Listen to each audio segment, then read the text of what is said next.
is Jake in the corner, and we've been friends for basically 10 years. To give you a quick backstory, HYPEWORKS is the name of our podcast. We started this after we both kind of moved in different directions in corporate, and we wanted like a place where we could kind of talk about the latest trends in marketing, and of course now with AI and all the other kind of trends.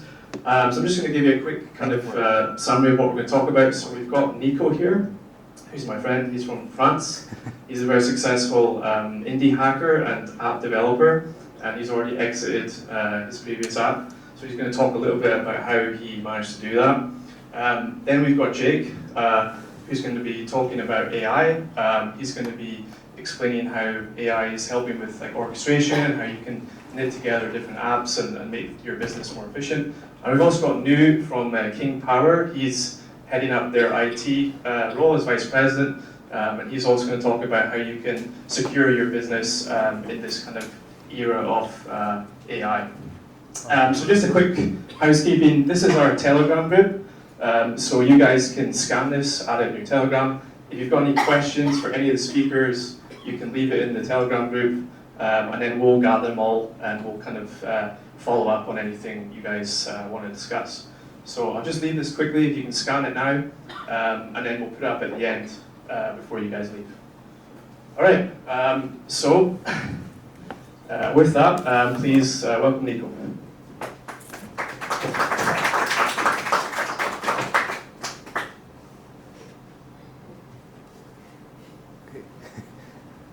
Hi everyone, as the title said, I'm Nico. I'm the founder of like multiple apps, including 3 that I sold. And yeah, I'm just going to tell you the story of the one I sold last year for 200,000. The thing is, I built the app in 1 week. So yeah, and I sold it for 200,000 1 year later. So it started in July 2023. So I was looking for business ideas. I had like, I was playing around a little bit, but couldn't find anything worthwhile until I tried to write some content or something. And yeah, one step on the launch. And yeah, so I tried to write some content, but I'm pretty lazy, so I just tried to use Google Docs voice typing to just write down what I was telling it, and it was not working well. So since I figured probably more people have this issue, I ended up making a prototype, and I think, yeah, so what if I could make an app that could write for me? So if I could just record myself and it would write the content for me and format it in whatever I want, whether it's like a blog post, like a tweet, or whatever I want. Now, I like the idea, but I don't like to jump into things that are that don't have potential. But in this case, I would say that was a pretty good idea. So for me, the criteria is that first, it provides value. So in this case, it did help people to write faster. You don't have to like actually type, you can just record yourself. So it takes maybe 2 minutes instead of 10. It has a large scale. So most people hate actually typing. So that's a problem like lots of people have. I mean, you can get lots of customers.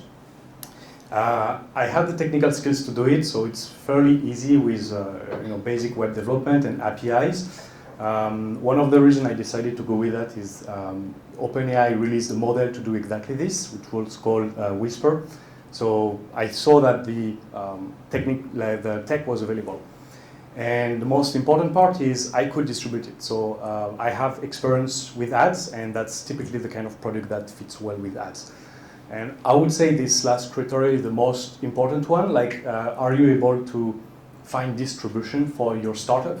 Because even if you have like, I don't know, an idea for some kind of nuclear reactor that can make lots of money, if you don't know any like nuclear engineer or anyone who could be interested by buying it, you're not going to go very far. So that's the most important point by far, I would say.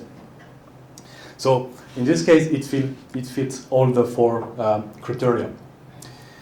And I would also say the best ideas are your own problems, because later I also tried like other projects that I didn't really care about. It's not a problem I had myself, and it was, I would say, much harder because you don't really understand the problem. So you need to really understand, like, you know, why are people trying to fix this, how are they fixing it now, etc.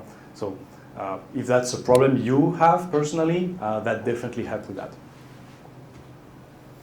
Now, I would like, this is a statistic, I don't know if it's exactly 99, but it's like really, really high, above 90. But yeah, so most startups fail.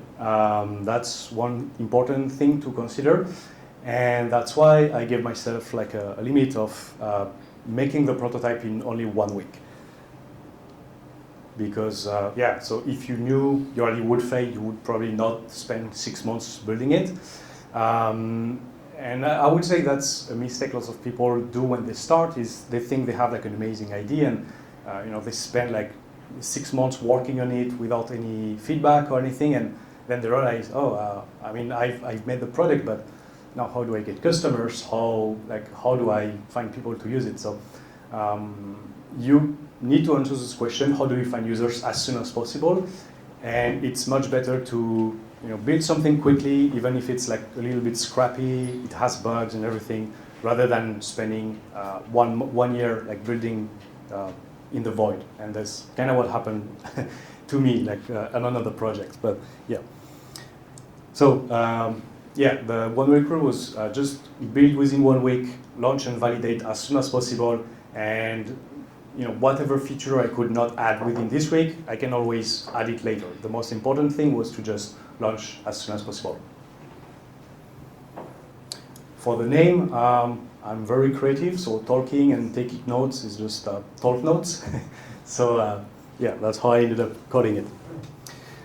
So after 1 week, I had a basic version, so it was pretty basic. The interface was a bit ugly and it was definitely buggy. But most importantly, it got sales. So I think this was after like a month or something. So it's not, you know, life-changing, but I would say this is a very good starting point, because it proved that, you know, some people are actually interested to spend money on this project. So from there, I can now start to think long-term, like what feature do I add, how do I market this on a more long-term basis, etc. Now, the question lots of people get stuck with at the beginning is, how do you get traffic? So there is no like one answer, like one size fits all for it. I'm just going to give you what worked for me in this context. And I would say the main driver of traffic was startup directories. So it's just a website where lots of startups launch there, and you know, people go there to find like new apps and, you know, what's going on in tech, etc. So I think I spent like a few hours looking for all that kind of websites.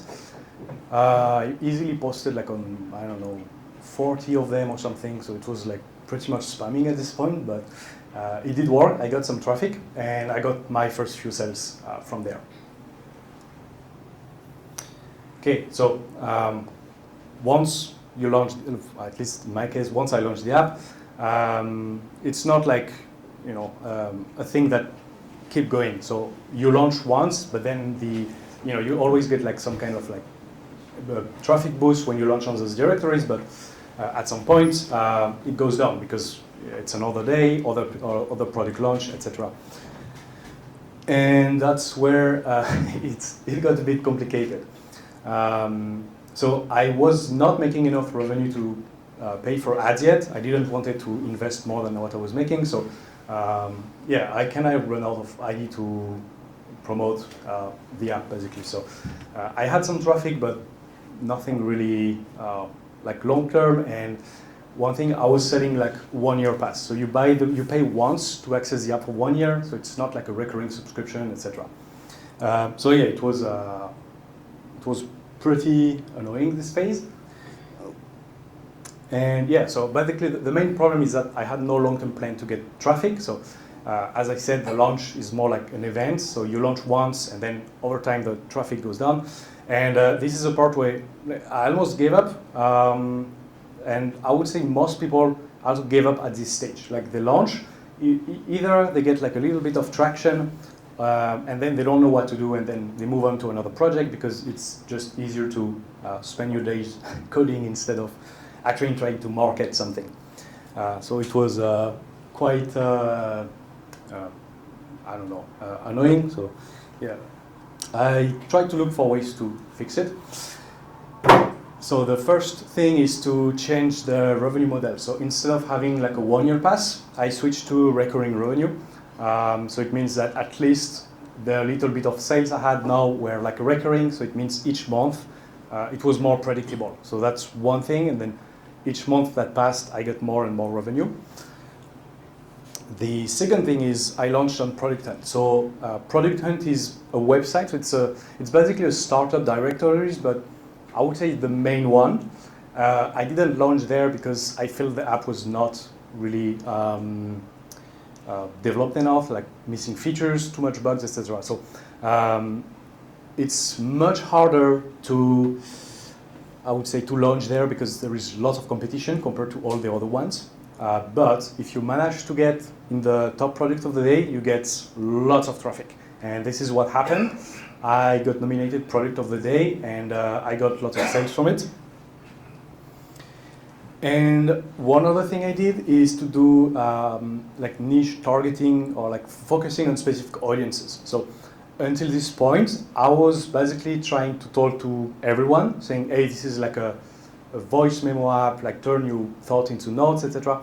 But it's very broad, so it appealed to more people, but it's less impactful. So what I did is that I created specific pages on the website for specific audiences. So for example, content creators, and I also started running ads because now I was making a bit more revenue, and I was running ads specifically for like those kind of audiences. And that worked really well, and that helped me grow the app. So that's what I was referring to. If you just have an ad like saying selling pet supplies, buy pet supplies here or something, it's like, it's for pets. No one is really interested. But if you have an ad saying like, hey, are you a corgi owner? Like most people, they won't really be interested in that. But people who actually own a corgi, they will be like, oh yeah, that's me, and they will probably read the ad. So that's what I try to apply basically. And yeah, so it worked. I think I grew from, so right after the launch of Product Hunt, I was at like 1,500 of monthly revenue. And after that, it kept growing. So yeah, 500% growth, but it's small numbers. But yeah, so up to 3,000 of monthly recurring revenue. Okay, and then we reach the sales. So the thing is, I don't know how, it's not like scientifically based or something, but there is a saying, anything that can go wrong will go wrong. And for me, it happened on April 16. So, so I had a bug in my app. And it was a pretty big one. Like basically nothing was working anymore.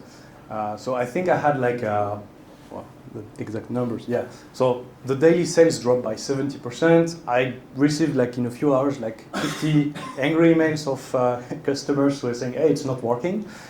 So I borrowed sleep for 2 days just to try to fix it. Nothing I tried worked, so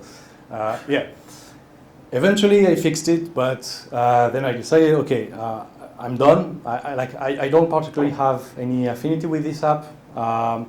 There was although other things, but I think that will be for later.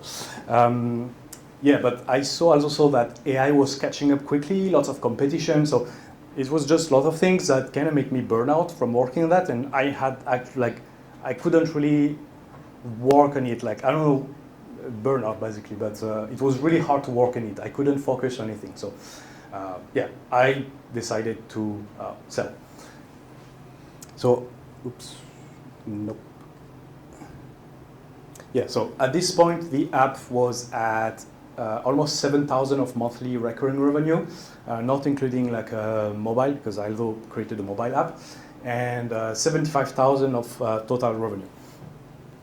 So, yeah, I was too burned out to keep working on it, and it was either, if I do nothing, the competitors would just take over, and AI moves fast, so I was afraid that eventually, like ChatGPT or something would replace me, which now that I have 2 years, it was 1 year ago, I know it's a bit bullshit because the app was specifically about taking notes and stuff, so it was a fear that was not justified, but yeah, anyway, so that's at least how I felt at this point, and I just decided to sell it.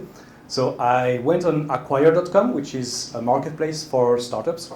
I decided to list it for 200,000, which is, I think, 3 times the yearly revenue, like the subscription, but if you put it on a yearly basis.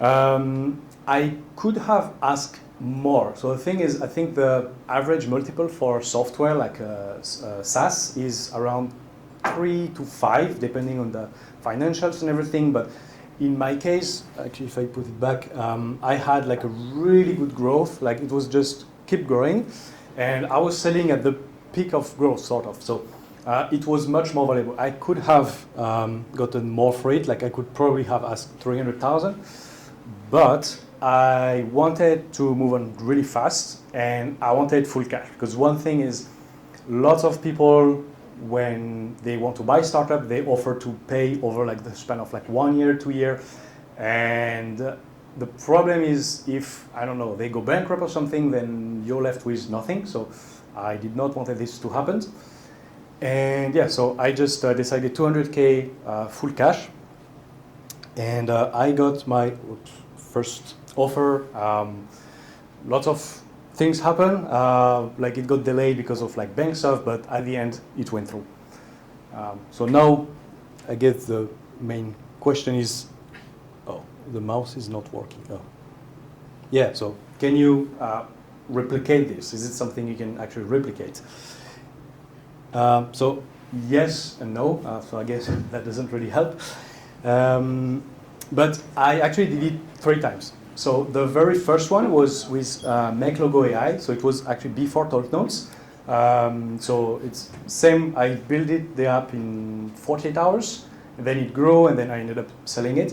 So then we had Talk Notes, and then we had another one. So Scribet, which was a clone of Talk Notes made for veterinarians. So I just copy pasted the code. I had like a non-compete exclusion for veterinarians, and then I did the same, and I sold it in April, like last April, for how much was it, like 25,000 or something. So it's, I'm not going to say it's easy, you can replicate it, but there is definitely like some potential to launch startup, grow them, and like there is a market of people buying startups, etc. So that's definitely still an option. So I would say those are like, again, it's not something easy. And if you look at like social media or even like speech like this one, you see all those people who get successful quickly and stuff, but it's not like the norm. Most people, I would say, never really reach that point. But if I can say like what helped in my case, was the timing. So for the Make Logo app, so just for the context, it was an app to generate logo using AI.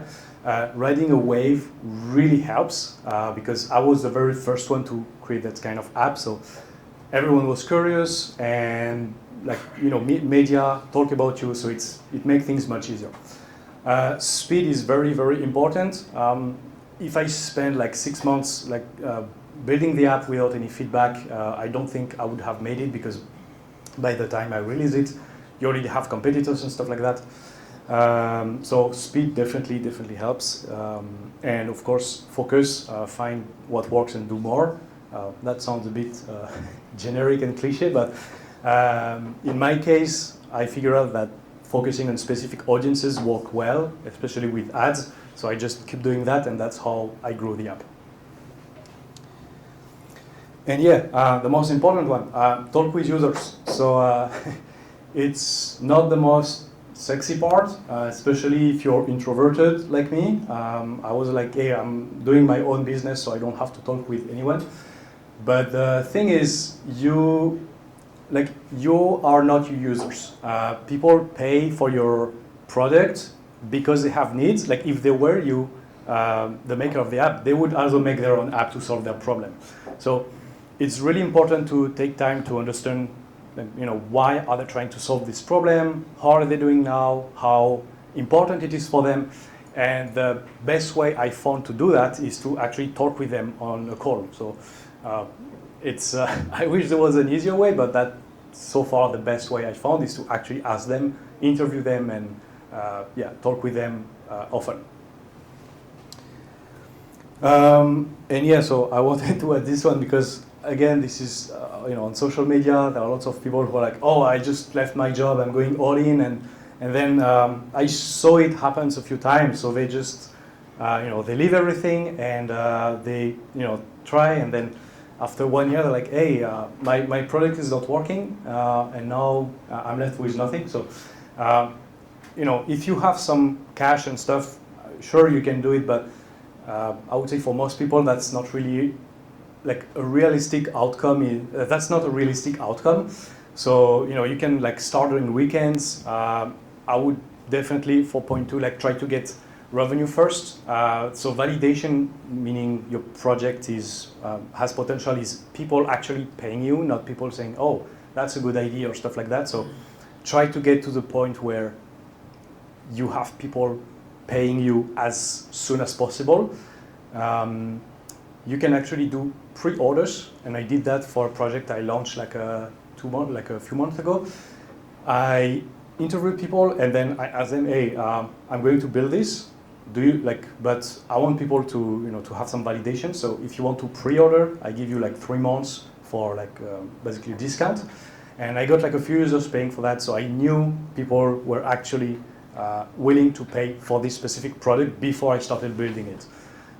It's not it's not easy, it's not always doable, but if you can do it, I think that's a really good way to start. And yeah, like quick later, when revenue are consistent, I have friends who are making like really good living and they still have their work. So it's up to you, but it gets really stressful. So if you are running out of money, it's going to be even more stressful. So yeah. And yeah, that's it.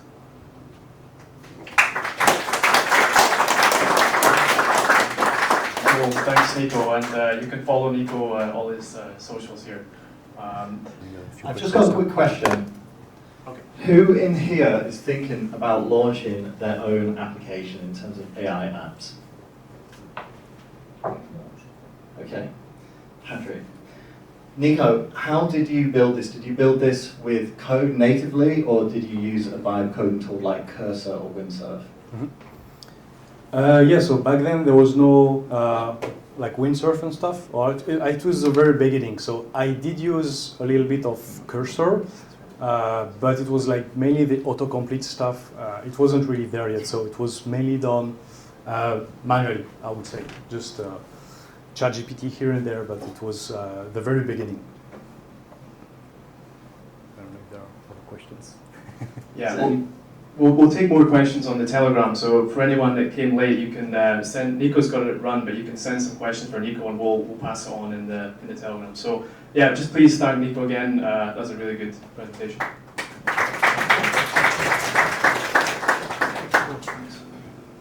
Oh yeah. Nice.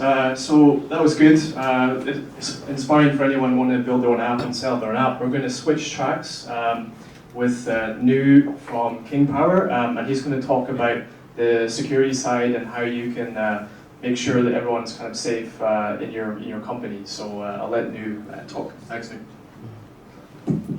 He's a plug for Nu. Good evening for everyone. This is the first time for me to join in the session like this. I never here to join this before, and in case today that I present or I communicate with not good, could we give me apologize as well? Okay, I got the topic from Jake. to talk about this topic, how to keep every sorry customer journey online and secure.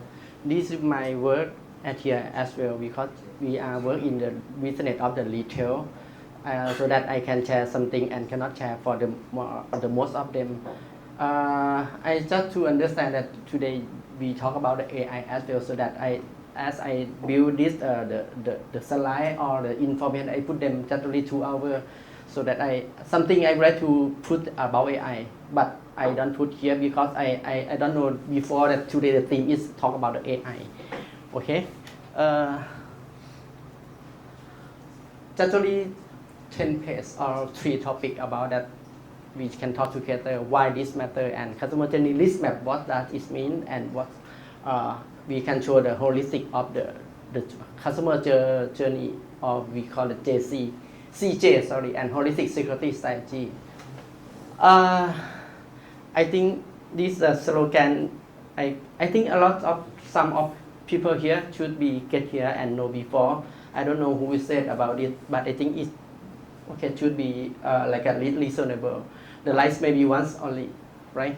But in case that you lost about the credit or task, this may be you cannot easily to gain them again. So that I mean, in case that we would like to secure our the business, I think trust is very important. Trust is like similar in the bottom. You broken, you cannot back to the normal again. So that in case that we cannot protect our business, cannot protect trust with the customer, I think business should be have a problem, something like this. Okay, this is some research.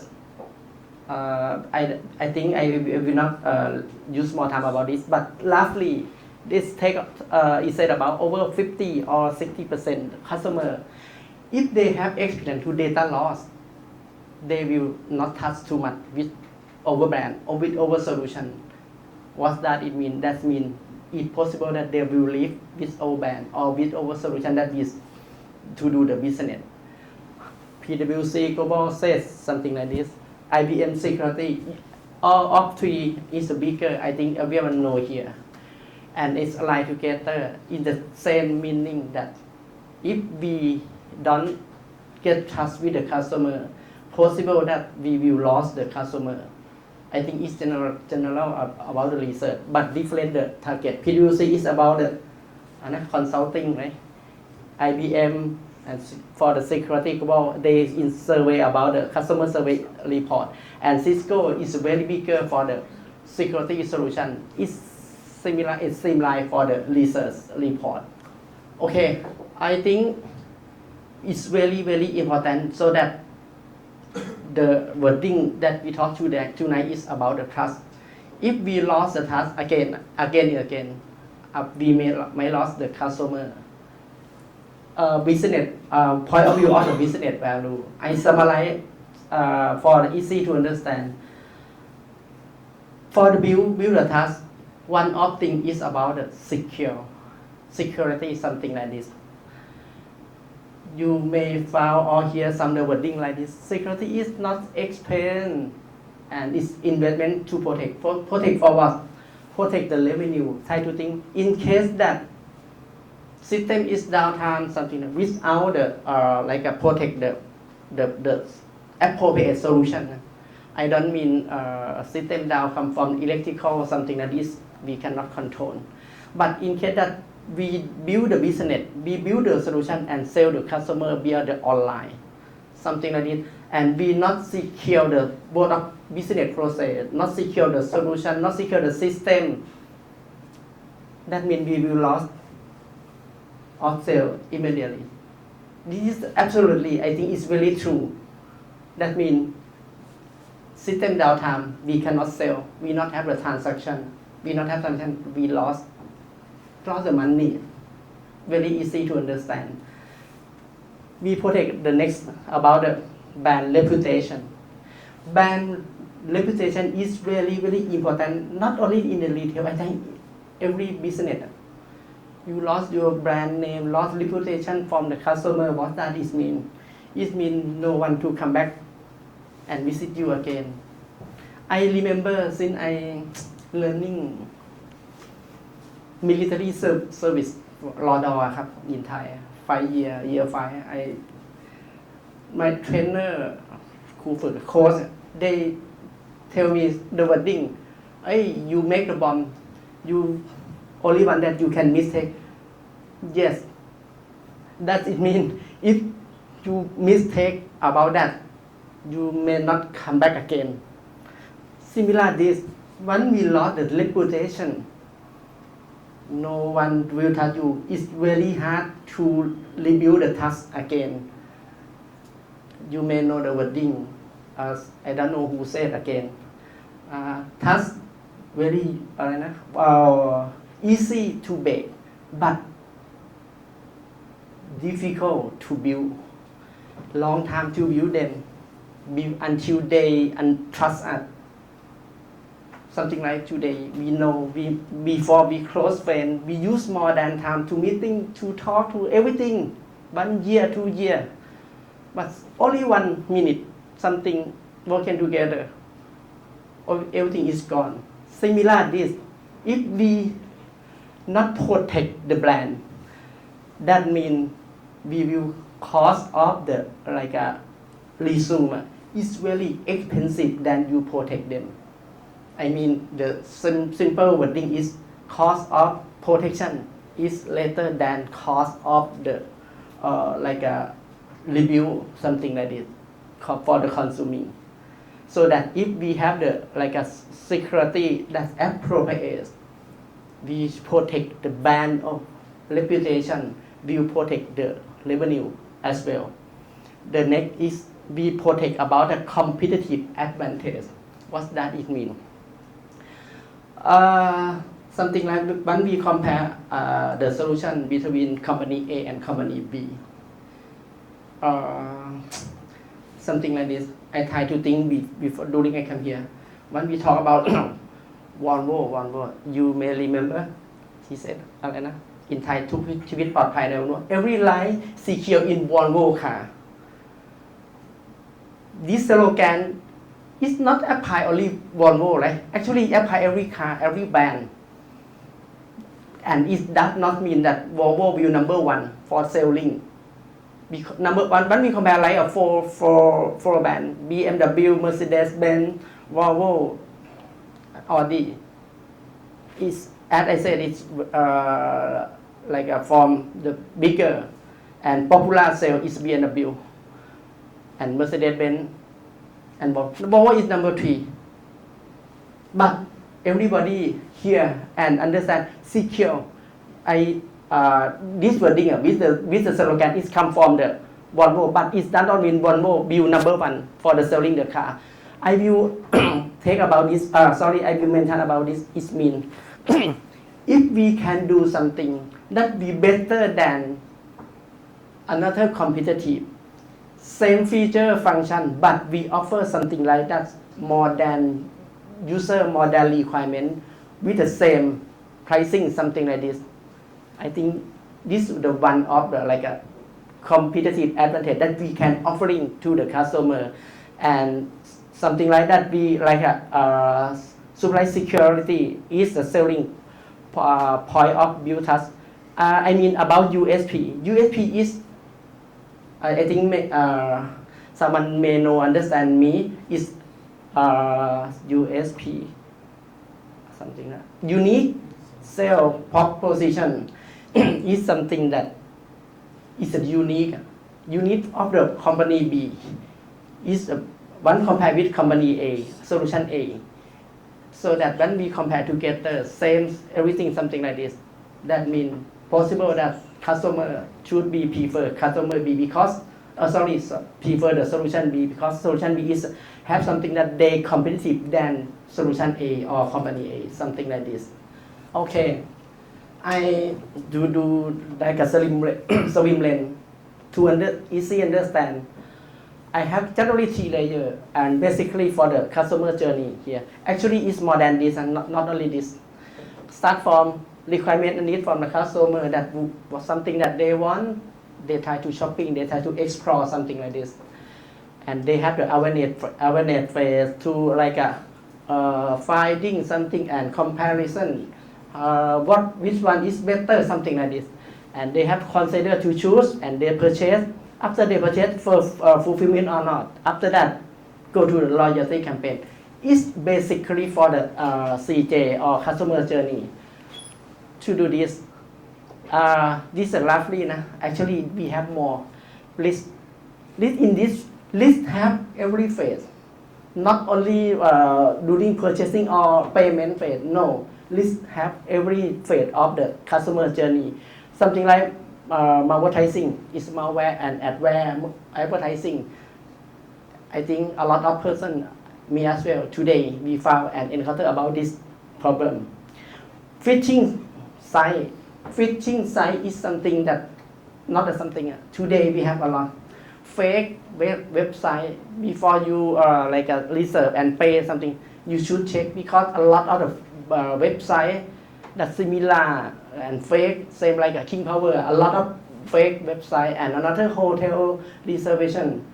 I encountered by myself last year. I would like to payment or book hotel at the Khao Kho mountain. It's the fake, not the real website for that. So that I called to them. They said they not have like this website, something like this. This about phishing site. Weakness authentication will occur during they go to the state of the login to do the website to your system.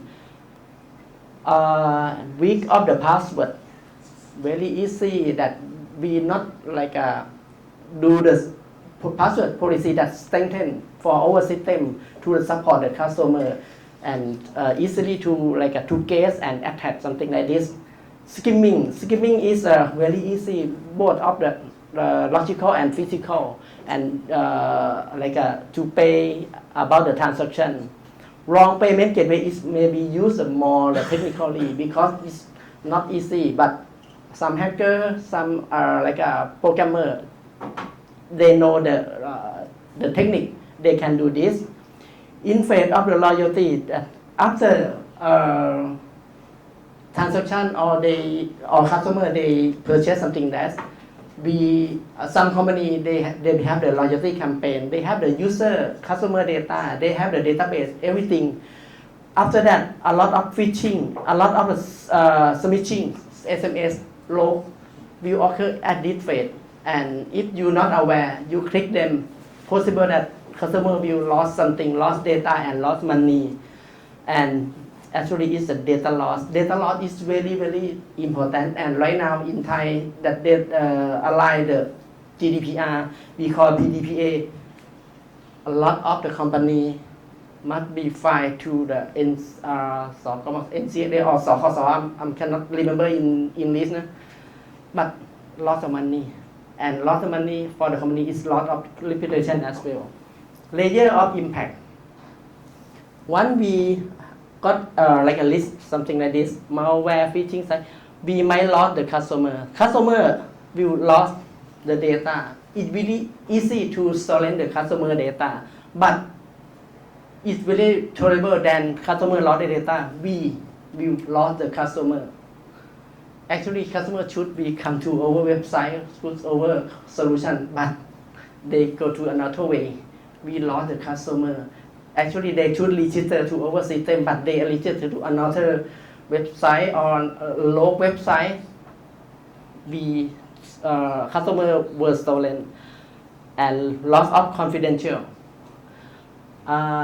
During phase of the purchase, if we not define the better solution about the authentication or the password, something like this, it's possible that account of the customer might be taken over. A lot of person in here, in the world, as I know, my friend also stolen email. A lot of email will be used for user login as well. So that if you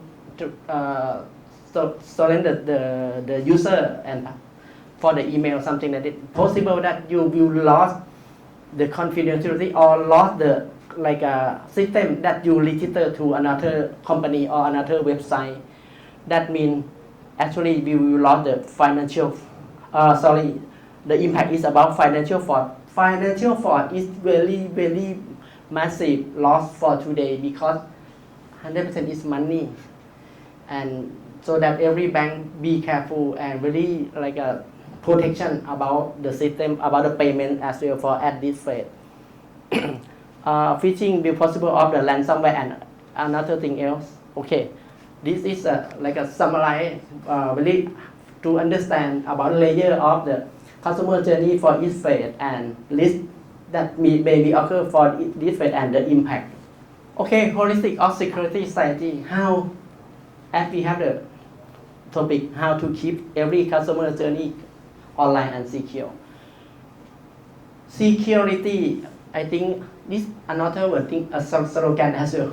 I don't know who talk about it. Secure by design or secure by default, something like this. But I think that actually security should be at the first, should not add later. Something like in Thai they call อะไรนะวัวหายล้อมคอก and in English is talk about that นะ if we don't build for burden something like this, we will lose the horse, something like this. We should be careful both step. First step that we design the business process and the system IT application as well. I would like to talk about maybe 1 or 2 minutes. If Thai people remembers in 2017, Nisha is lady. Nisha is the mother of the NDID Thailand for today for the like national digital ID to do about the identification. On that time, not about the financial security and application, not aware about the process of KYC or the open the book bank, something like this. Nisha, she taken student about national ID citizen to another one else to open the book for bank, maybe it's I remember 9 bank, something like this, and used for the call center.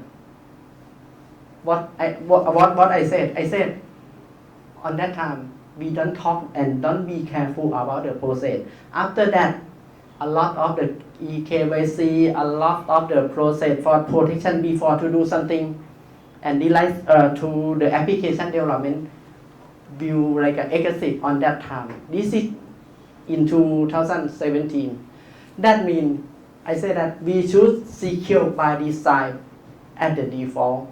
Secure by design for what? For protect system and data and unauthorized access. This is example. So like we should think in terms of proactive, not reactive. What this mean?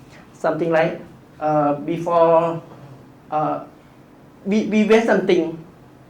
We don't know that something that will happen. One day happen, we just react and like fix them. But I think today in this era, a lot of information, a lot of the AI, we can find any information and fix them by proactive. No need to like just waiting and react something like this. Principle of least period should be implemented. Should not get full for them for the customer. Defense in depth, that means security for each of the layer, start from business layer until the infrastructure layer, should be careful. Fail safe and fail secure, what does it mean? It means we should think in case that our system is out of service or broken, cannot operate. We should be careful that it should out of service with the secure, something like in case that we cannot service, data should be protected. It's not easily to like keep the data, everything, something like this. Should be careful. It's by design we can do that. I don't talk about availability, I talk about security. Availability we can, that means it can help like to reinvent the system. A fail, B can take over, something like this. But in here I don't talk about this. I thought every system is broken and out of service. How to out of service by secure. Privacy. Privacy is very important for now, as it's similar with the PDPA.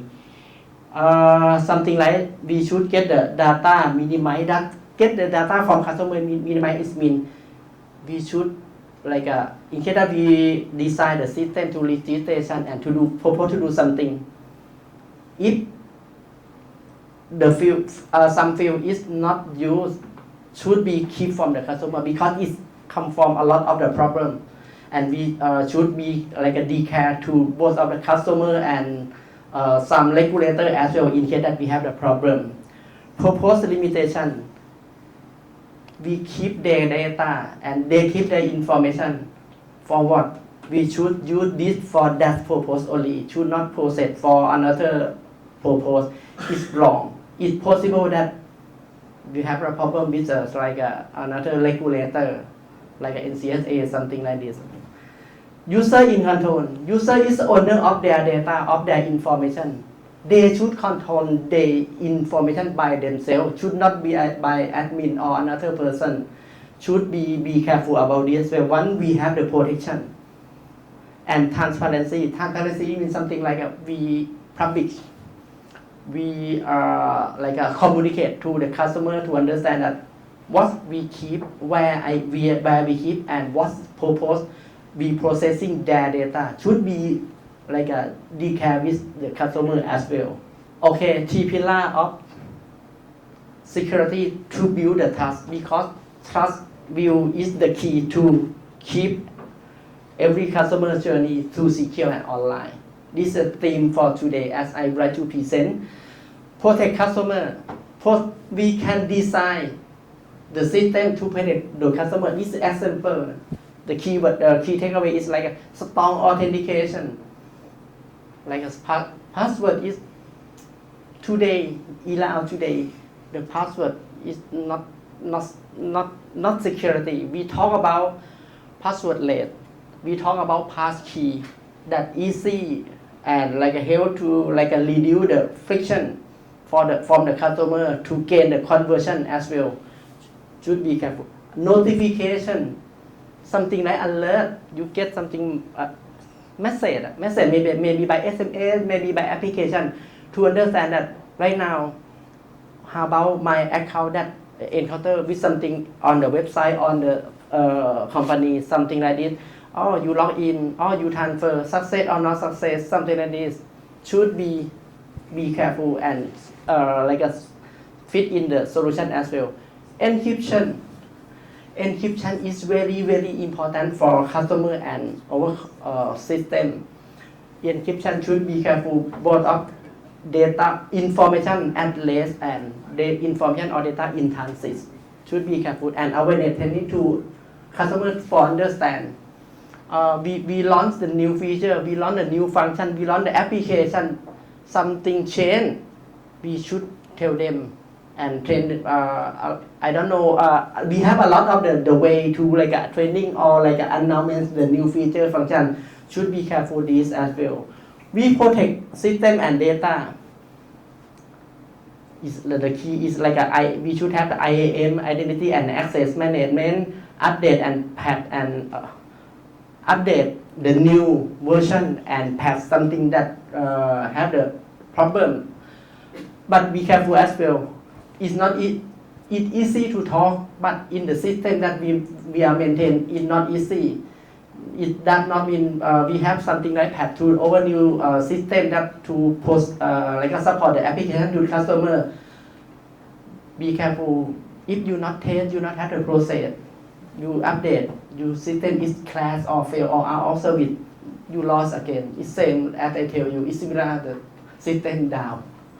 Should be careful. Threat hunting, finding the test. A lot of tests that we have today, a lot of layer of the test, layer of the business layer, or application layer of database. Should be careful and handling them. And advanced protection should be careful. Something like we should not use just only firewall. Should consider WAF and another thing else. Should use the AI to help to protect. And should not use the rule-based access control and use the AI to protect and use the a behavior, something like this. I call is advanced protection. And the last one is a build resilience and visibility. Visibility is very, very important once we have the system and operate. If we not have the visibility, try to think you close your eye, you don't see everything. If you don't see everything, you cannot measure everything as well. You don't know how about the threshold, how about the something that happened in the system. Every layer, every business layer, application layer, API integration layer, database layer, system, a lot of layer in IT. If you not have the proper monitoring and logging, that means you cannot well manage. If you cannot well manage, it's cause of something that you cannot keep every customer journey online and secure. Incident response plan. Every company, I ensure that no company never down. System never down. No. Every, like a human, we still sick. Something, when we compare with our system, it's possible that someday your system will be out of service. But one is out of service, one is an incident what happened. How we can recover, how we can plan to manage them and come back again. Risk assessment is directly wording to do the pen test regularly, because pen test you have to know what is our weakness in our system or our application is cause of customer will not touch as well. Maybe 2 slides remaining summary. Okay, security is foundation of the task here. And most valuable asset in any online business. Today we talk about online, but this wording, this bullet is not mean not online. Should not don't be careful about it. No,นะครับ. Every business, physical or online, should be careful as well. But we are focused about the online, so that we should be careful because it's really, really important. Threat have every state. As I tell you about the swim lane, so that should be think end-to-end solution, business requirement until our IT system, every layer. Solution should be holistic and should protect both of customer and system. As I tell you in the past slide, and having a plan when incident of happening. As I tell you in the last slide as well. This is summary. Okay, the last one start today นะครับ Risk assessment, asset over company, asset over asset, everything to finding the weakness. Don't think a lot of person protect, not protect เนี่ยปิดบังซ่อนเร้นเขาเรียกว่าอะไรไม่รู้ don't transparent. In case that you found something is not good, you don't know, you don't lay on the table, something like this, not good, because we don't know what is our weakness. We should place and talk for fix hardening business process as well. Start from the business process and CJ, customer journey as well. If it's not up to date and not appropriate for today, should revise them and change them นะครับ for customer goods experience. I think this wording is very, very important. Review privacy policy 4P. Start from privacy policy, process and procedure 4P, something like this. Ensure that up to date with this era, because some technology they change. May be possible that some process or procedure should be changed as well. Policy as well come with the regulator or law and regulation. If they change, we must change policy as well. Okay, the last one, last bullet, strategic investment about security. A lot of person, especially about the management, point of view that security is like a cost of center, no profit, and don't spend to protection over system or their system or their company. You think that if you think that your company, your solution is make the money or something like that. is very should be like a protection, but you don't like a build something that you protect your system.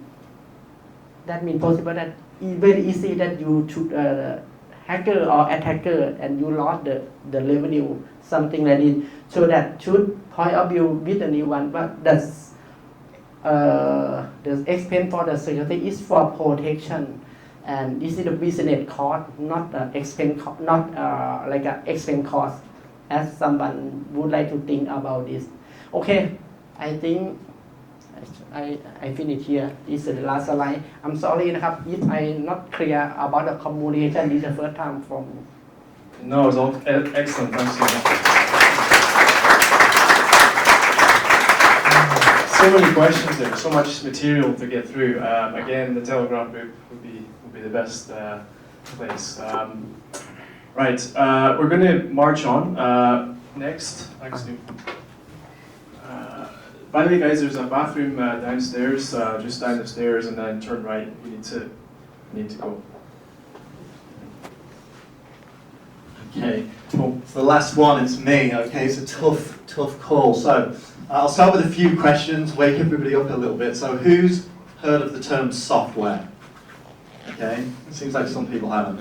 Okay, who's heard of the term software as a service? As in SaaS. Okay, brilliant. Okay, who's heard of the term iPaaS? Integration platform as a service? Absolutely nobody. Okay, great. Because that's exactly what we're going to talk about today. So, my name's Jake. I used to work in some fairly big companies, and then I've transitioned into running startups. So my first startup was an e-commerce business.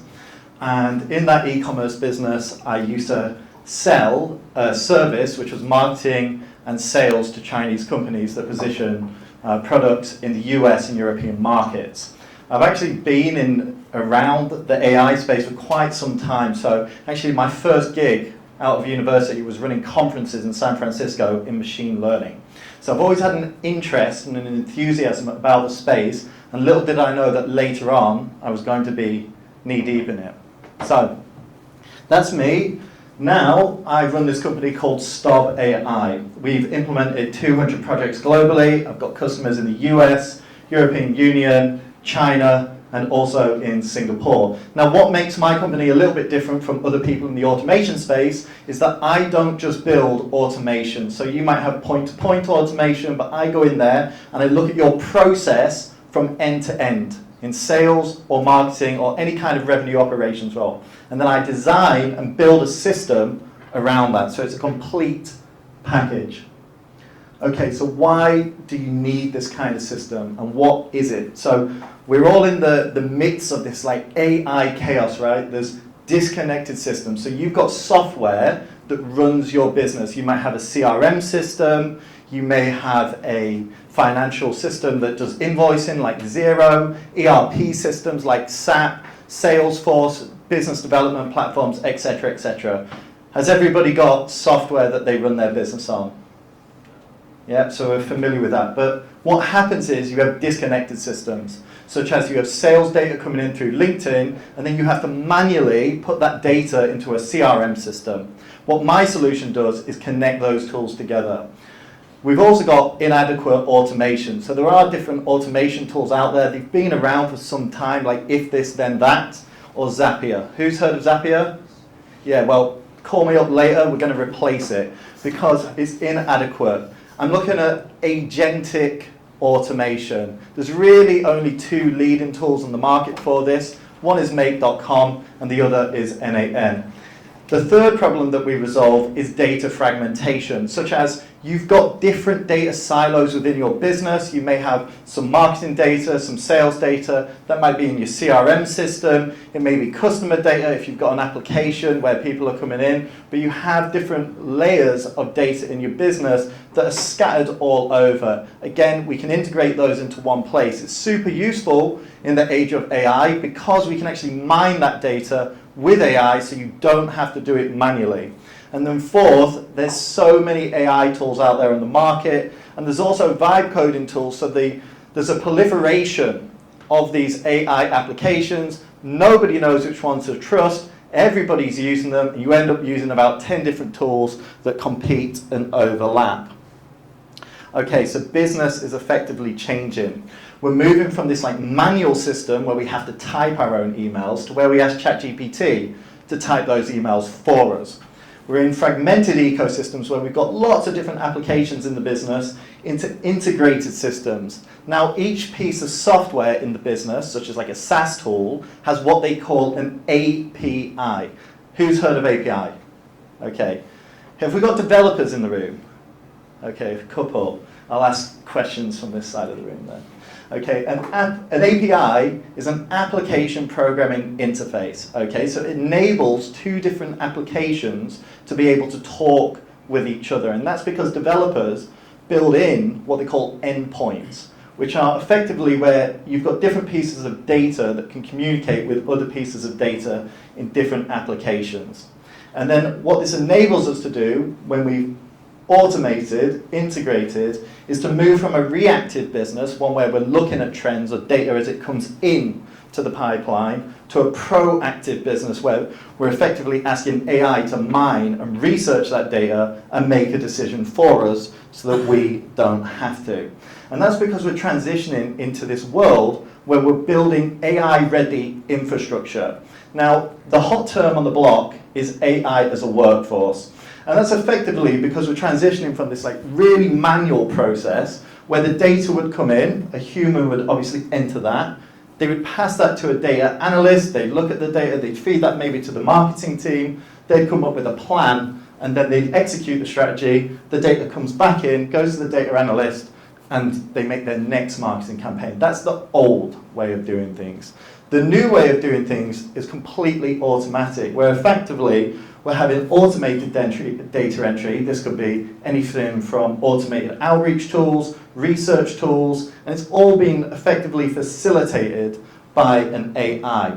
So the AI does the research, the AI comes up with a strategy, the AI implements it, and also does the reporting before feeding that back into the data layer for AI to go and do more and optimize in real time. So this slide's actually been around with me for quite a long time. All of these applications people probably use. So you've probably heard of a few of these: Instagram, Salesforce, Outlook. I mean, we all send emails. But the reason that I love iPaaS is in terms of this integration technology that I'm about to introduce you to, is because it saves lots of time. And it's good because if you've got lots of time in the business, that effectively acts as a lever on the cash flow that you've got coming in, which causes you to scale, because you're actually creating lots of time by automating tasks that are very low impact, but ultimately they need to be done to grow the revenue.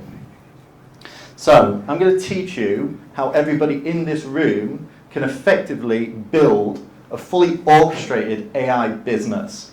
And it sounds futuristic, but it's very possible. And the best part of it is that you don't even need to code or change the software within your business. So the first thing to do is to get everybody to agree. Now, when I do this in businesses, I look at 3 pillars, okay? And they're the business alignment, the operational alignment, and the technical alignment in terms of the different applications that you use. So the business is, you go to the CEO, he wants you in there because he goes, great, you're going to make me loads of money. Let's talk about it. But often the CEO is not in touch with the social media manager that's actually doing the social media process. So, okay, he goes, let's automate social media content, but he doesn't actually know how his social media team are producing their content, doing the research, posting on the social media channels, just knows that it happens. Then we've got the technical orchestration. So let's take the example of social media again. What tools are the social media team using to post on their social media platforms? I mean, we could take any vertical at this point. It could be revenue, ops, or sales. But effectively, we've got to get all 3 parts of the business to agree. What are the goals? How are they achieved? And what technology are we going to use to get there? And that's where robust orchestration sits. It's in the middle of these 3 pillars.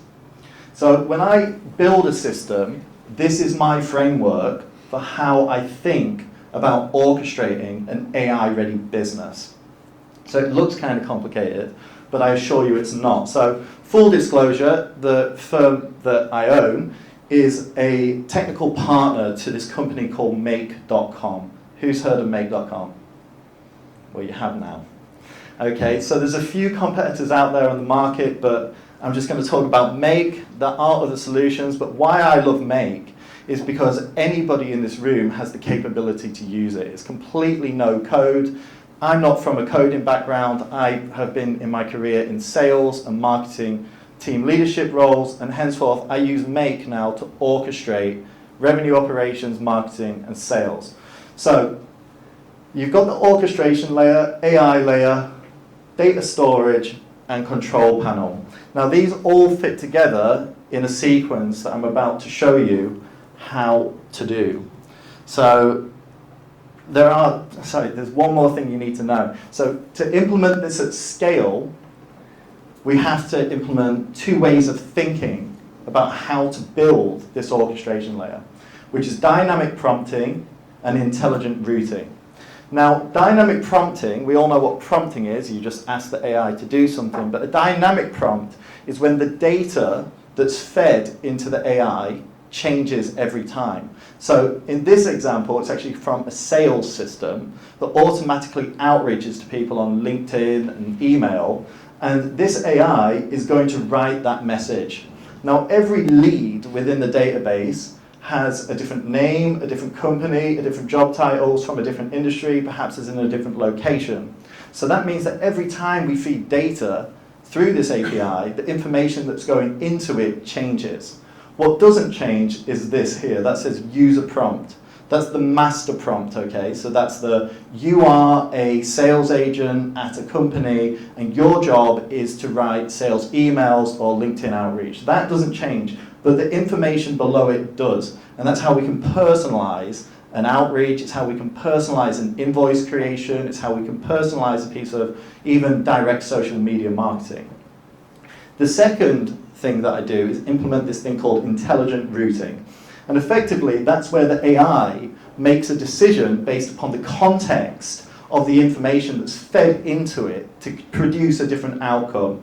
For example, in this system, again, it's part of the same sales system, but let's just take as an example that this was the weather. Is today hot or is today cold? It reads the weather forecast and it makes an assumption based upon the data, it's cold or it's hot. And that will send it in a different route. So this is a filter, effectively. If it's cold, use the top route. If it's hot, use the top route. If it's cold, use the bottom route. Okay, so important to understand. We'll breeze over this, but we'll come back to that in a moment. If you want to take a photo of anything, you can take a photo of this, but we're going to cover this in more detail in the next few slides where we'll actually go through what this means in practical terms so that you can actually implement this into your own business. Right, we're going to start with the data layer. So we're in the age of data really because AI feeds from data. Okay, you store the data. Again, I'm going to use the example of a fully end-to-end sales system here. But effectively, we're scraping information out of two places. One is LinkedIn, and the other is Apollo, which is a data provider. It's got information from different businesses. We capture all the data as it comes in, and we store it. So we're just taking information from people's LinkedIn pages. So we're running through LinkedIn, scraping all the data off the LinkedIn page, and then we're storing all of that in a data store. Now, it's important because we want to have knowledge about who we've contacted and when we've contacted them, because this is going to be sequenced into outreach. But everything that's stored, so when it's stored or when it's scraped from a LinkedIn, passes through this thing called the orchestration layer. In my case, that's on Make.com. So effectively, it's a data pipeline that lives across the entire business, and it connects all of the other layers, so the AI layer. So for example, we've got ChatGPT in here, that's the AI layer. We've got the data layer, that was on Airtable. So all the information that flows from Airtable, which is the data store, goes through make.com, and it goes into the AI, and then when it comes out of the AI, it goes back into make.com, and then back into the data store. So, in this sales process, actually, this is made up of 9 different workflows. All of them are interacting with each other, and they run permanently. So data is running in and out of these different workflows. Now, it does that because at different times, like let's say it sends a message to Alex. It goes, okay, reach out to Alex message 1, update the data store to say we've sent message 1, and then later on we can send message 2. That's actually what this workflow does. It routes in logic what information is in the database. Have we sent message 1? If we sent message 1, send message 2, and it's conditionally routing what message or part of the sequence, and then updating the database to say that's been done. The third layer is the intelligence layer. So this is really where the AI comes in. Okay, so in this example, it's the same workflow. We're actually scraping pieces of information from people's LinkedIn. So you can see here we've got the company, first name, industry, location, and then all of the additional information. That information is actually all of the posts that you've recently posted. It's your bio information. It's everything. So if you've got you like cats on there, we'll store that information that you like cats. And then once we've stored it in the database, we're then going to take that information and send you a very personalized message to say, hey Alex, we know you like cats, and this is why this solution is perfect for you. Okay, so this is the AI layer that we feed everything into to create those hyper-personalized pieces of content. But it would be no good if we didn't have the control layer. So often when I started this business, the objection was that we don't trust AI, Jake, we don't like it. But really, with AI, it's only as good as the input, and that input is done from the user. So this here, again, is an Airtable. It's actually one of my favorite pieces of software. And these are AI prompts, okay? So we've got different prompts in here. We've actually got the system prompt and the user prompt, and they correspond with the system prompt and the user prompt inside the AI module.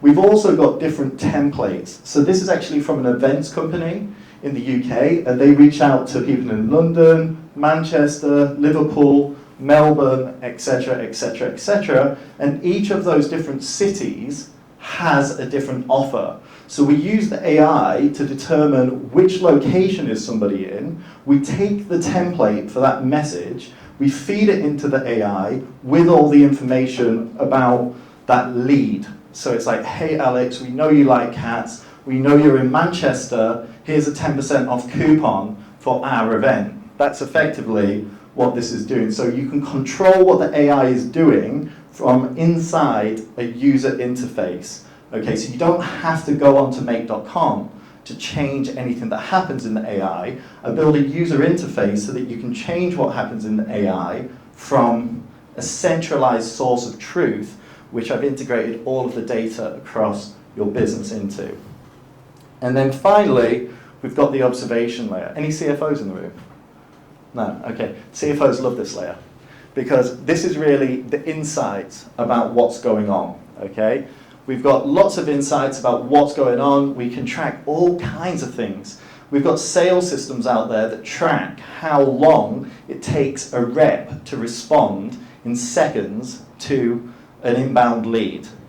Actually, we've got a guy in Malaysia, he's a very big fan of this, you know, and what that means is that you can track revenue per employee within your business. That's actually the new model, by the way, that's coming from San Francisco, to actually be able to understand how much revenue an employee is driving case by case. At that point, the AI is effectively becoming the HR. So, I've got other examples of this. That was a sales system, but I built systems for content marketing, comment moderation, invoice management, HR, revenue ops, retail spaces, but it all fits within the same structure of how to build that system, which is the data layer, the orchestration layer, the intelligence, which is AI, the control from a user interface or control panel, and the observation layer.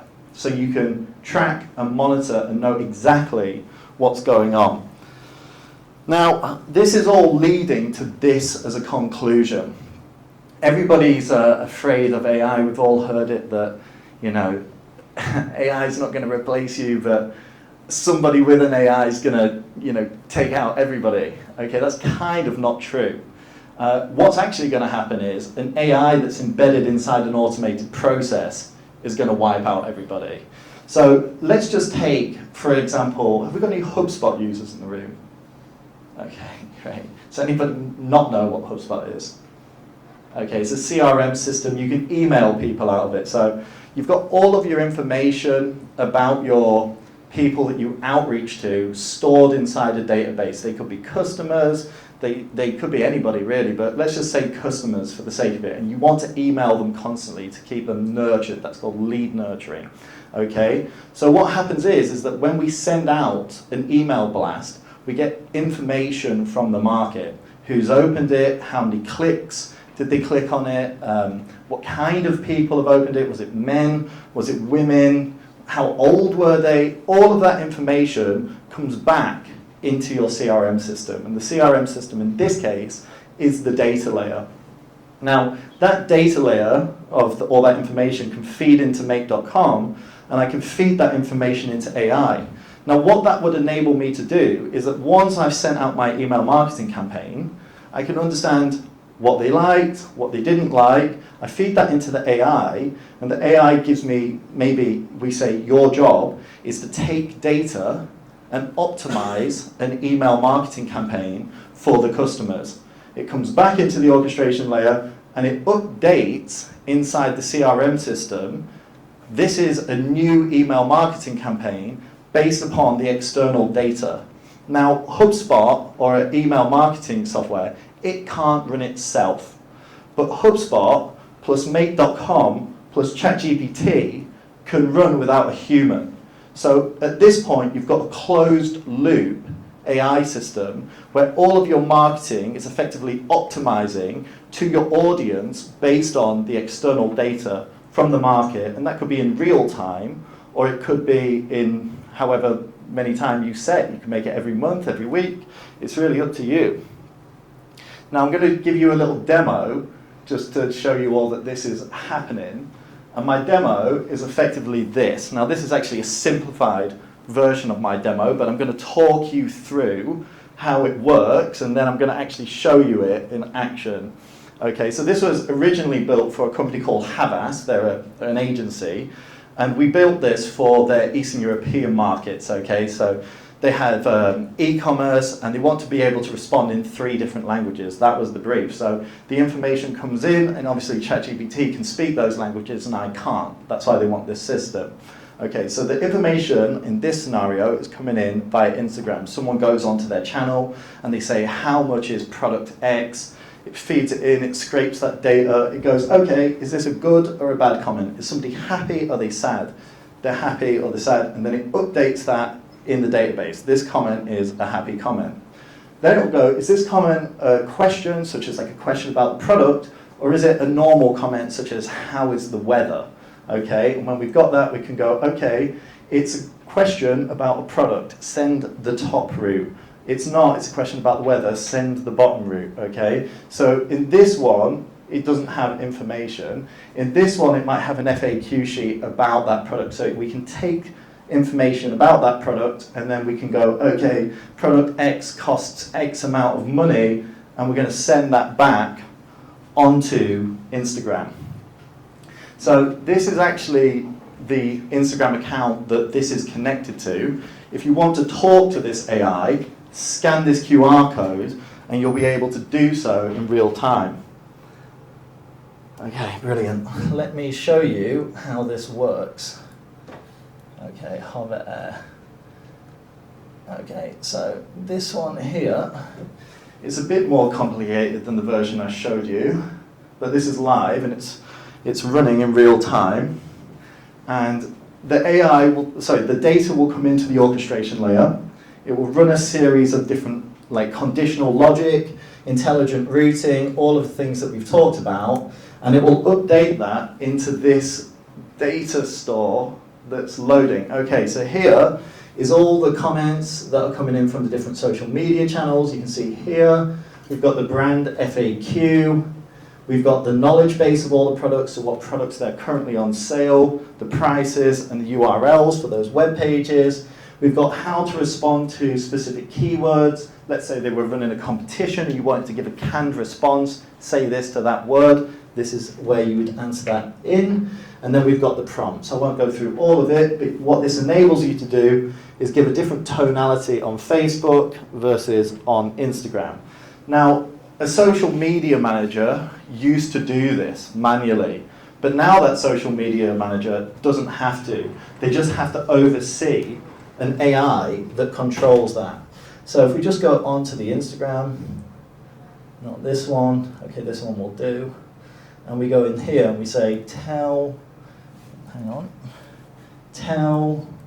me a joke, joke about hover air. Okay, we come back in here. In a moment, there we go, it's running. So this is what's happening in real time right now. The comments come in. It's going through a bunch of different processes. It's making conditional judgments, and it's actually sending me down a route here. It's actually sent me down the wrong path, I think, but we'll see what it says. Okay, it says, oh, because it thinks we're calling it a joke. But let's try that again. Let's try it without the question mark. Let's see what it does this time. But you can see how this goes. So that actually there is a canned response that's related to like scam, such as this is a joke, or your products are a joke, or is this even real? Okay, so let's just see what it does this time. Did it run again? I'm not sure it did. Okay, this time, because it's not phrased as a question, it's phrased as a command, we've got a different response. So, okay, all our products now, okay, this one, yeah, here we are. Why did the flying camera cross the road?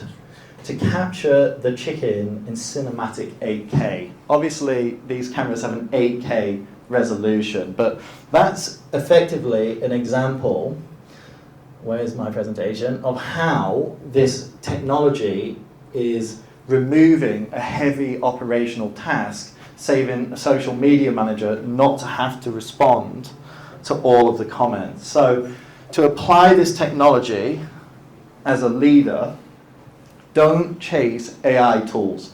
There's so many software out there that if you chase the tools, you're going to have to put a person on that. Like, for example, a SaaS might appear like a good deal because it's like $300, but you still have to have a person to control that SaaS. In the example of writing those email campaigns, you have a $300 piece of software and $2,000 worth of employee to write those email campaigns. If you create a system where it self-optimizes, it just will be the price of the software, which will be like $300, plus the AI system, which is probably going to be less than, probably like $500 a month to run. It's like way cheaper than a person. And then the second thing is, use AI to amplify, not necessarily to replace human creativity. So you've always got to control it, you've always got to put the inputs in of how you want to design that system, and ultimately if you have chaos, if you don't have a strong process, it's going to create a lot of noise when you automate it, because it's just going to scale that noise. So what we're doing is we believe that every corporate in Asia is going to run on an orchestration layer like Make.com, and we're just building the blueprint for that. And that's my presentation. Thanks, Jake. We have time for a couple questions. Anyone want to ask a question? Okay. Hi, thank you for the great presentation. I just would like to know, when you compare to Make.com, do you also recommend like NAN or Public Connect?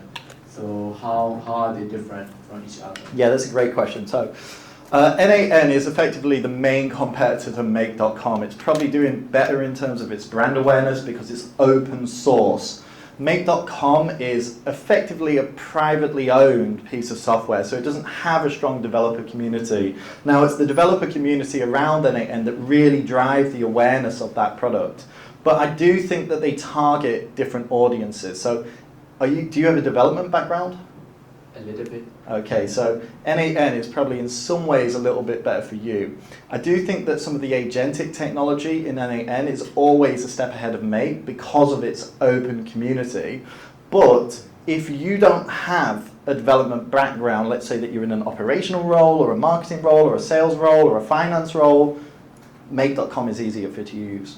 Because Make.com is effectively how all kinds of product management in corporations is going to run in the future. People are going to build automated workflows for their role. They're not going to actually do the task. NAN is a great piece of kit if you are a developer because you can actually build workflows in some way cheaper, but you can't ask a marketing team to do it. They would rely on a development team that have more experience because of the technical nature of doing things like, let's just say, authenticating through the API. In Make.com, you just sign in, it's all authenticated. But if you use NAN, you have to get the sort of bearer ID, etc., and do a few more technical things. So really, I think that they target different audiences. Sorry, go on. I hope that answers your question. Yeah. How do you think about like Public Connect? I think like Make.com and Public Connect are kind of the same, but like usually Public Connect offer lifetime deals. So. No idea. No idea about that one. Like if it's not NAN or Make.com, then at the minute I'm not really like paying attention to it. Like I'm so deep into this, the newer technologies, I don't really check in. I mean, LangChain is something that I've played around with as well. I'd say that's another one that's quite big on the market, but again, it's catering towards people that are developers or developing like agentic systems at scale, like huge enterprise level scale with like massive databases. But yeah, again, I hope that answers your question. Cool. One more? Yeah, sure. Yeah. So you said N8N is more targeted towards devs, but my company recently ran a test by using ChatGPT to guide us through using N8N. And I found that if you follow the directions that ChatGPT is typically giving you, let's say if you wanted to not only do a cold scrape of leads off LinkedIn and then have scrape the emails and then have them sent out, it was given to someone with no development background, but just simply using ChatGPT prompts to guide through using N8N. And then I found that it was actually doable. And I'm curious if N8N is specifically targeting developers, or is it a tool that is kind of being touted as being able to be used by everyone? I mean, both, for sure. Like, of course, it's a competitive market, and this kind of technology, like integration platform as a service, is here to stay. And again, it's built so people can automate their jobs, so that they manage it like AI agents, that AI is a workforce as opposed to actually do the manual operations. I'm not in the least bit surprised about your story, by the way. That's a relatively simple workflow. Of course, I'm a little bit biased towards Make. You know, we are a partner of Make.com, but I'm absolutely in no means against N8N. I've recently been approached to build things on N8N as well. I also think that the other advantage to N8N is that you can build it on-prem, but by the sounds of this workflow that you're describing is not like super high in complexity. It's not like a complete end-to-end system. It's just like one specific thing, and I think that's a great story and a great use case. So you could probably do the same on both. I think it really comes down to your preference of tool. N8N as well, I believe, is maybe a touch cheaper to run, because you pay by workflow instead of operations. But I don't think that for most people, like if we took everybody in this room and said pick one or the other, and then said which one are you more comfortable on without the aid of ChatGPT, or which one did you pick up quicker, it would probably be Make.com. And the advantage to Make is the speed of development and implementation, that you can cut that cycle down, especially in a massive organization, from something that's going to take like 12 months to like 3. All right, big round of applause for Jake. Really good. Yeah, that wraps up tonight.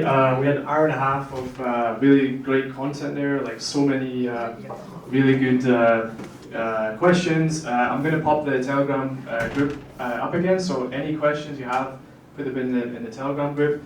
We do have a podcast with 50 episodes, and we've got hours and hours and hours of content on AI, social media, apps, indie hacking, so you can check out our podcast. And thanks for being part of our first offline event. Thank you. We're not kicking you out either. You're welcome to stay and talk. And I see that beer tower's empty, so maybe it's time to get another one. Okay, let's have a networking. Again, feel free. No one bites, I hope.